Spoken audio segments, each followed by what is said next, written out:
اعوذ باللہ من الشیطان الرجیم بسم اللہ الرحمن الرحیم کل آپ صلی اللہ علیہ وسلم کہہ دیجئے من حرما کس نے حرام کیا زینت اللہ اللاتی اس زینت کو وہ جو اللہ تھی وہ جو اخرجا جو ہم نے نکالی لی عبادہی اپنے بندوں کے لیے. زینت سے مراد جیسے ہم نے پڑھا لباس.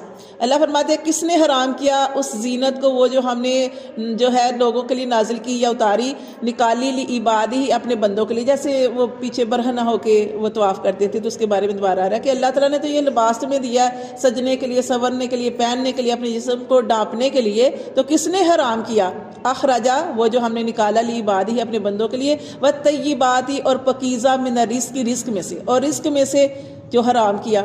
اللہ تعالیٰ نے تو یہ ساری چیزیں جو ہمیں رزق دیا اس کو کھانے پینے کے لیے دیا اور اللہ تعالیٰ نے حرام کے بارے میں پیچھے جو ہے وہ واضح کر دیا کہ حرام کیا ہے. اس کے علاوہ حرام کے علاوہ باقی ساری چیزیں حلال ہیں ان کو کھانے کا حکم ہے. اللہ فرماتے ہیں کس نے یہ حرام کیا ہے وہ لباس کس نے حرام کیا کھانے کی پینے کی چیزیں کس نے حرام کی. کل آپ صلی اللہ علیہ وسلم فرما دیجئے ہیا یہ ساری چیزیں جو ہے للذین ان لوگوں کے لیے ہیں آمنو جو ایمان لائے فی الحیات دنیا دنیا کی زندگی میں بھی ان کے لیے ہے خالصات اور خالص ہوں گی یوم القیامہ قیامت کے دن. قیامت والے دن بھی خاص ایمان والوں کے لیے ہوں گی. دنیا میں بھی ایمان والوں کے لیے اللہ نے ساری چیزیں حلال کیا اور خاص قیامت والے دن بھی ایمان والوں کے لیے ہوں گی. کذالک اسی طرح نفصل الآیات اسی طرح ہم کھول کر بیان کرتے ہیں اپنی آیات لقوم یعلمون جاننے والے لوگوں کے لیے. کل آپ صلی اللہ علیہ وآلہ وسلم فرما دیجئے انما بے شک حرام کیا ربی الفواحش میرے رب نے بے حیائی کو میرے رب نے بے حیائی کو حرام کیا. بے حیائی ہے نا جیسے پیچھے ہم پڑھے کہ برہنہ ہو کے طواف کرتے تھے. اللہ فرماتے انما بے شک حرام کیا ربی الفواحش میرے رب نے بے حیائی کو ما ظہر منہا جو ظاہر ہو اس سے وما باطنا اور جو پوشیدہ ہو وہ بے حیائی حرام ہے. والاسم اور گناہ جو ہے گناہ کرنا وہ حرام ہے. والبغی اور سرکشی کرنا سرکشی کرنا کیا ہوتا ہے کسی کے اوپر زیادتی کرنا ظلم کا معاملہ کرنا یا حد سے آگے بڑھنا جیسے اوپر بھی ہم نے پڑھا کہ حد سے نہ بڑھو.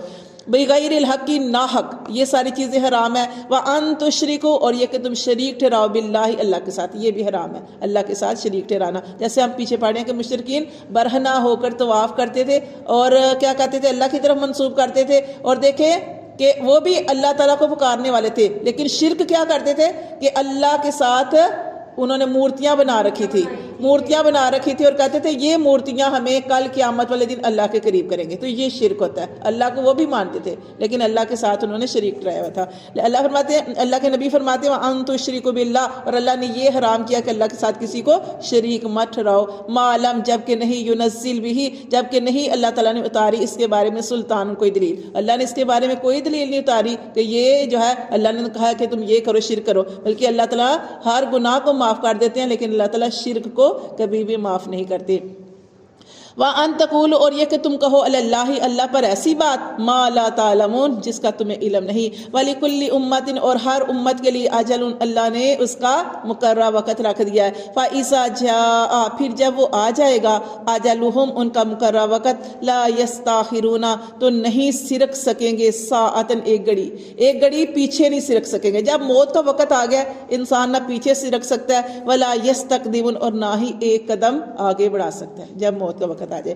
پھر اللہ فرماتے ہیں یا بنی آدم اے بنی آدم اے آدم علیہ السلام کی اولادو اما اگر یاتینکم اگر تمہارے پاس آئیں رسول منکم میری طرف سے منکم تم پر یقصون اور وہ بیان کریں علیکم تم پر آیاتی میری آیات. اے بنی آدم اگر تمہارے پاس رسول آئیں تمہیں میں سے یقصون اور وہ بیان کریں علیکم تم پر آیاتی میری آیات بیان کریں سے مطلب پڑھ کر سنائیں میری آیات. فمن اتقی پس جو ڈرا واصلح اور جس نے اپنے آپ کو سنوار لیا فلا خوف علیہم تو اس پر نہ خوف ہوگا ولا هم یحزنون اور نہ ہی وہ غمگین ہوں گے. والذین اور وہ لوگ کذبوا جنہوں نے جھٹلا دیا بھی آیاتنا ہماری آیات کو واستکبروا اور ان سے تکبر کیا. تکبر کیا کیا یعنی ان آیات سے منہ پھیرا.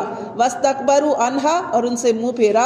اولئک یہی لوگ ہیں اصحاب النار ساتھی ہوں گے آگ کے. ہم فیہا خالدون اس میں وہ ہمیشہ رہیں گے. فمن اسلم اللہ تعالیٰ فرماتے ہیں فمن پس کون ہے اسلم بڑا ظالم مما نفترا اس سے جس نے گھڑا یا بہتان باندھا اللہ اللہ پر کاذبن جھوٹ گڑ کے او کذب کذبا یا جس نے جٹلایا بھی آیاتی اس کی آیات کو، اولئک یہی وہ لوگ ہیں، ینالہم کہ ان کو پہنچے گا، نصیبہم ان کا حصہ، من الکتابی کتاب سے۔ کتاب سے کیا مطلب؟ جتنی آخر کار اللہ کی طرف جانا ہے، جتنی اللہ تعالیٰ نے ان کی مدت یا جو زندگی کے اندر ان کا جتنا وقت لکھا ہے وہ پورا کریں گے۔ لوح محفوظ میں لکھ دیا گیا نا کہ ہم نے کتنے سال زندہ رہنا ہے۔ اللہ فرماتے ہیں جب وہ وقت مقرر آ جائے گا تو ہر انسان جو ہے اس دنیا سے چلا جائے گا، خواہ جتنی بھی عمر ہے۔ جیسے ہم نے سورۃ بقرہ میں پیچھے بھی ہم پڑھ چکے ہیں کہ انسان کو اگر 1000 برس بھی عمر دے دی جائے پھر آخر کار اس کو لوٹنا ہے۔ اسی طرح موسیٰ علیہ السلام جو تھے ان کے پاس فرشتہ آیا تھا نا، اسرائیل علیہ السلام آئے تھے ان کی روح قبض کرنے کے لیے، تو انہوں نے فرشتے کو مارا تھا، ان کی آنکھ جو تھی وہ پھوڑ ڈالی تھی۔ تو پھر وہ فرشتہ جو تھا اسرائیل علیہ السلام اللہ کی طرف گئے اور اللہ سے کہا کہ اللہ تیرا نبی تو آنا نہیں چاہتا۔ تو پھر اللہ تعالیٰ نے، کلیم اللہ تھے موسیٰ علیہ السلام، اللہ تعالیٰ سے ہم کلام ہوئے، تو اس وقت پھر اللہ تعالیٰ نے کیا فرمایا موسیٰ علیہ السلام سے، کیا موسیٰ بیل کے اوپر ہاتھ رکھو اور تمہارے ہاتھ کے نیچے جتنے بھی وہ بال آئیں گے، آپ جانتے ہیں نا کہ بال گنے نہیں جاتے، کتنے باریک ہوتے ہیں، پھر فرمایا کہ اتنے سال بھی جی لو تو آخر تمہیں میری طرف آنا ہے، تو موت آنی ہی آنی ہے۔ تو پھر موسیٰ علیہ السلام جو تھے انہوں نے کہا کہ جب مرنا ہی ہے تو پھر ابھی کیوں نہیں، کہ ہر بندے نے جانا ہے، جب وقت مقرر آ جائے گا۔ جیسے پیچھے بھی ہم نے پڑھا کہ انسان ایک گھڑی نہ پیچھے ہٹ سکے گا اور نہ ہی آگے بڑھ سکے گا، تو یہاں پہ بھی بتایا گیا کہ ہر انسان کو ملے گا اس کا حصہ جو اللہ نے کتاب میں لکھ دیا، حتیٰ یہاں تک کہ اذا جاءتہم جب ان کے پاس آئیں گے رسولنا، ہمارے کون سے رسولنا سے مراد یہاں پہ فرشتے ہیں، جب ان کے پاس آئیں گے ہمارے فرشتے۔ اب فرشتہ تو کہتے ہیں نا ایک ہی آتا ہے، ایک نہیں آتا، ایک آتا ہے وہ روح قبض کرنے والا اسرائیل علیہ السلام، اور ان کے ساتھ فرشتے ہوتے ہیں، ڈیروں فرشتے ہوتے ہیں۔ کہاں تک ہوتے ہیں؟ جہاں تک نظر جاتی ہے انسان کی، اتنے فرشتے ہوتے ہیں۔ اگر انسان اچھا ہے تو اس کی روح قبض کرنے کے لیے جو فرشتے آتے ہیں اسرائیل علیہ السلام کے ساتھ، وہ ان کے پاس خوشبودار پھول ہوتے ہیں، اور اس کے علاوہ وہ معطر اور اچھے نورانی چہرے والے ہوتے ہیں۔ اور اسی طرح اگر انسان برا اس دنیا سے جاتا ہے تو اس کے پاس ڈرونی شکل والے فرشتے آتے ہیں، اور یہ اللہ فرماتے ہیں کہ جب ان کے پاس آئیں گے رسولنا، ہمارے جو ہیں بھیجے گے یتوفونہم کہ ان کو وفات دیں گے، ان کی روح قبض کریں گے، قالو اور ان سے کہیں گے، اینا کہاں ہیں، ما کنتم جو تم تھے، تدعون جن کو پکارتے تھے، من دون اللہ اللہ کے علاوہ، ہم تمہاری روح قبض کرنے لگے ہیں، بلا لو جن کو تم پکارتے تھے اللہ کے علاوہ۔ قالو وہ اس وقت سمجھ جائیں گے کہ کوئی کسی کی مدد نہیں کر سکتا، قالو کہیں گے دلو بلکہ وہ ہم سے گم ہو گئے، انا ہم سے، وشاہدو اس وقت وہ گواہی دیں گے، علی انفسہم اپنی جانوں کے بارے میں، انہم کانوا کافرین کہ بے شک وہ انکار کرنے والے تھے، نہیں مانتے تھے۔ قال ادخلوا تو اللہ تعالیٰ فرمائے گا کہ داخل ہو جاؤ، فی امم امتوں کے ساتھ، قد خلت تحقیق گزر چکی۔ اب یہ قیامت کا معاملہ ہو رہا ہے کہ قیامت والے دن پھر جو کافر ہیں، جو شرک کرنے والے ہیں، یا کسی کے بہکاوے میں آ کے جو ہے وہ غلط رستے پہ چلے گئے، تو اللہ فرماتے ہیں قال ادخلوا، پھر اللہ ان سے کہے گا کہ داخل ہو جاؤ، فی امم امتوں کے ساتھ، جماعتوں کے ساتھ، گروہوں کے ساتھ، قد خلت وہ گروہ جو گزر گئے، من قبلکم تم سے پہلے گزر چکے ہیں جہنم کے اندر، من الجنی جنوں میں سے بھی، والانسی اور انسانوں میں سے بھی، فی النار آگ میں جا چکے ہیں۔ کلما جب کبھی داخل ہوگی، امتن ایک جماعت، لعنت وہ لعنت کرے گی، اختہا دوسری پر، جب جہنم کے اندر ایک جماعت جائے گی تو دوسری اس کے اوپر لعنت کرے گی، حتیٰ یہاں تک کہ عزت دارا کو جب وہ سارے جمع ہو جائیں گے، فیہا اس جہنم میں، جمیعاً سارے کے سارے، قالت تو کہے گی اخراہم ان کی پچھلی جماعت، لیولاہم پہلی جماعت کے لیے، ربنا اے رب ہمارے، ہاؤلائی یہی وہ لوگ ہیں، ادلونا کہ انہوں نے ہمیں گمراہ کیا، فآتیہم بس ان کو دے عذاباً عذاب، دیفاً دگنا، من النار آگ سے۔ جیسے پیر اور مرشد ہوتے ہیں، جیسے ہم نے پڑھا نا پیچھے اس کلاس میں ہم پڑھ رہے ہیں کہ فرعون اپنے جو لوگ ہیں جن کو بہکایا، ان کو قیامت والے دن ان کو آگے لے کے جائے گا، اور یہ آگے ہوگا، تو جو لوگ بہکانے کا ذریعہ بنتا ہے۔ تو یہاں پہ یہ بتایا گیا کہ جب وہ دوسری جماعت جو ہے پہلوں کے لیے کہے گی کہ اللہ یہی لوگ ہیں جنہوں نے ہمیں بہکایا، جیسے کہ کسی کو کوئی غلط رستے پہ چلا دیتا ہے، جیسے غلط محفل میں بیٹھیں گے تو غلط اثر ہوگا نا، تو کوئی آپ کو برے رستے پہ چلا دیتا ہے، جیسے ساتھی برے مل جاتے ہیں، مجلسی برے مل جاتے ہیں، تو کیا ہوتا ہے وہ اس کو کہتے ہیں یہ کرو وہ بھی کرو، کچھ نہیں ہوتا، تو اس طرح کیا ہوتا ہے بہکانا۔ ہاں اگر آپ اچھی محفلوں میں بیٹھتے ہیں، اچھے لوگوں کے ساتھ اٹھتے بیٹھتے ہیں، تو وہ چیزیں آہستہ آہستہ آپ کے اندر آ جاتی ہیں. آپ کے اندر اگر دین نہیں ہوتا پھر وہ ساری چیزیں اگر آپ ایسی محفلوں میں یا کہیں بھی ایسے لوگوں کے ساتھ اٹھتے بیٹھتے ہیں یا گھر کے اندر یا جیسے آج کل موبائل میں کچھ چیزیں دیکھ لیتے ہیں, اچھی چیزیں دیکھتے ہیں, تو ان ساری چیزوں کا آپ کے اندر اثر ہوتا ہے. کہ ویسے بھی ہے نا کہ جب انسان جو بھی کھاتا ہے پیتا ہے اور جو بھی انسان اس کا اثر ہوتا ہے, کیا کھاتا پیتا ہے. جیسے آپ دیکھیں کہ اللہ کا ذکر کرتے ہوئے, اللہ کے ذکر کرتے ہوئے آپ کھانا بناتے ہیں, وہ کھانا نورانی بن جاتا ہے. جتنے لوگ کھاتے ہیں ان کے اندر بھی نور پیدا ہوتا ہے. جیسے آج کل ہمارے بچے ہیں تو وہ ہماری بات نہیں سنتے یا کچھ, تو جب آپ نے کھانا بنانا تو درود پاک پڑھ کے بنا لیں یا کوئی اللہ کا ذکر کرتے ہوئے بنائیں. زبان پاک ہوتی ہے, وضو نہیں بھی کیا تو زبان پاک ہوتی ہے, تو اللہ کا ذکر کرتے ہوئے کھانا بنانا چاہیے.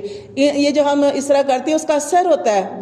ٹھیک ہے, پہلے ایسے ہی ہوتا تھا جیسے ہمارے جو گزرے ہیں غوث اعظم جن کو کہا جاتا ہے شیخ عبد القادر جیلانی رحمۃ اللہ علیہ, دیکھ لیں کہ وہ ابھی ماں کے پیٹ میں تھے تو وہ والدہ ان کی اس وقت چکی پیستی تھی, تو جو بھی انہوں نے کام کرنا تو وہ سپارے جو تھی حافظہ تھی 15 سپاروں کی, تو وہی سپارے بار بار پڑھتی رہتی تھی. اور آپ یقین کریں کہ انسان ایک جو پڑھنے والا ہو نا, ایک پڑھنے والا ہو, ہمارے جیسے نکمے لوگ 3-4 سپارے 5 سپارے پڑھ لیتے ہیں اگر پڑھیں, تو وہ والدہ ان کی ہر وقت کام کرتی 7 سپارے پڑھتے رہنا. تو کتنے انہوں نے پڑھے ہوں گے, کتنی دفعہ پڑھے ہوں گے کہ 9 مہینے تک وہ بچے کو وہ ساری چیزیں پہنچتی ہیں, بچہ سنتا ہے. ٹھیک ہے, پھر جب وہ پیدا ہوئے, پھر جب ان کو مدرسے میں داخل کرایا گیا تو اس وقت ہوتا تھا کہ 4 سال 4 دن اور اس طرح 4 مہینوں کا بچہ ہو تو مدرسے میں داخل کراتے تھے.